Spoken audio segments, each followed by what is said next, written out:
14 থেকে 24 বছর বয়সে যদি এই 18-20টা জিনিস আমরা সত্যিই বুঝতে পারতাম, তাহলে অনেকের জীবন অনেক আগেই অনেকটা বদলে যেত। এই বয়সটা হচ্ছে জীবনের সবচেয়ে শক্তিশালী সময়। শরীর আছে, সময় আছে, স্বপ্ন আছে, ভুল করার সাহস আছে, আর ভুল থেকে শেখার ক্ষমতাও সবচেয়ে বেশি। কিন্তু আমরা বেশিরভাগ সময় এই সময়টা নষ্ট করে দিই অযথা দুশ্চিন্তা, তুলনা আর অন্যের কথায়।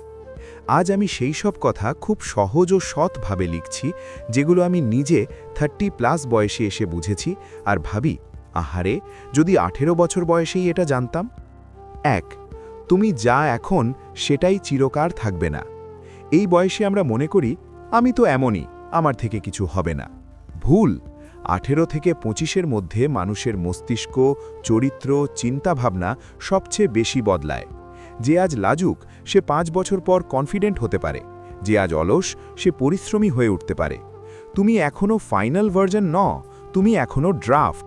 এই ড্রাফটকে যত ভালো করে লিখবে, পরে তত ভালো দেখাবে। 2. সময় সবচেয়ে বড় সম্পদ, এটা ফেরত আসে না। 100 টাকা হারালে আবার কামাতে পারো, কিন্তু 100 দিন নষ্ট করলে সেটা আর ফেরত পাবে না।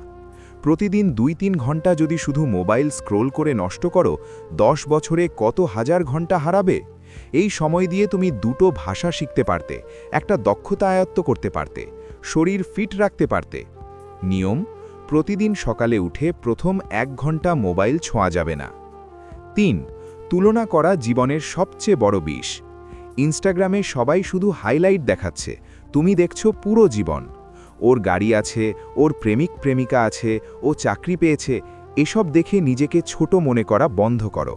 প্রত্যেকের জীবনের পিছনে লড়াই আছে, যেটা তারা দেখায় না। তুমি শুধু নিজের সাথে তুলনা করো, গত বছরের তুমি যেখানে ছিলে এখন কোথায়। 4. স্বাস্থ্যই আসল সম্পদ। 18 থেকে 24 বছরে যে শরীর পাওয়া যায়, সেটা সারা জীবনের জন্য বিনিয়োগ। প্রতিদিন 30 থেকে 45 মিনিট হাঁটো বা ব্যায়াম করো। জাঙ্ক ফুড কমাও, সপ্তাহে একদিন মানা যায়। রাত 11টা-12টার মধ্যে ঘুমাতে যাও।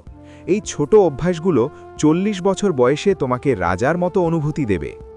5. সম্পর্কের ক্ষেত্রে না বলতে শেখো।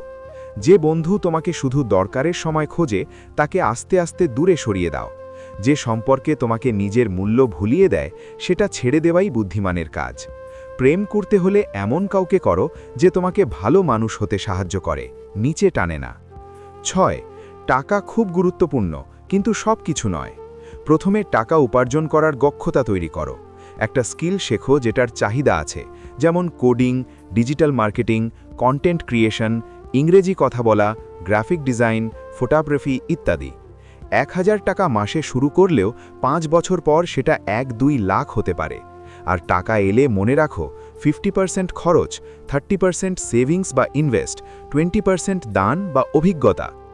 7. ব্যর্থতার শিক্ষক, লজ্জার জিনিস নয়।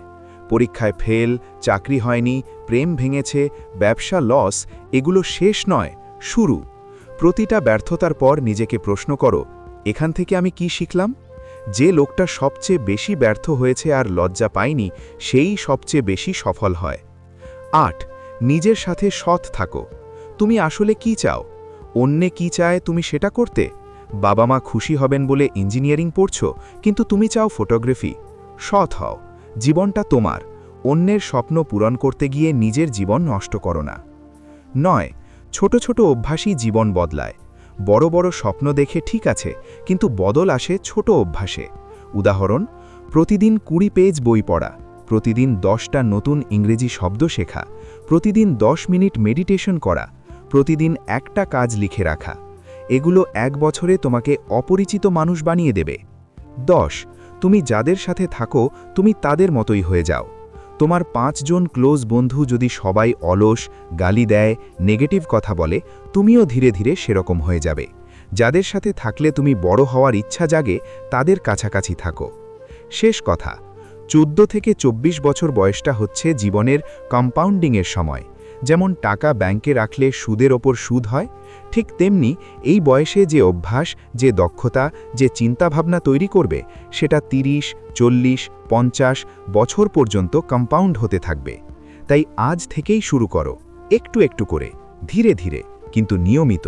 আর মনে রেখো, জীবনটা খুব লম্বা না, কিন্তু যদি তুমি সঠিক সময়ে সঠিক কাজগুলো করো তাহলে সেটা অসাধারণ হয়ে উঠতে পারে। তুমি পারবে, আমি জানি। শুধু শুরু করো।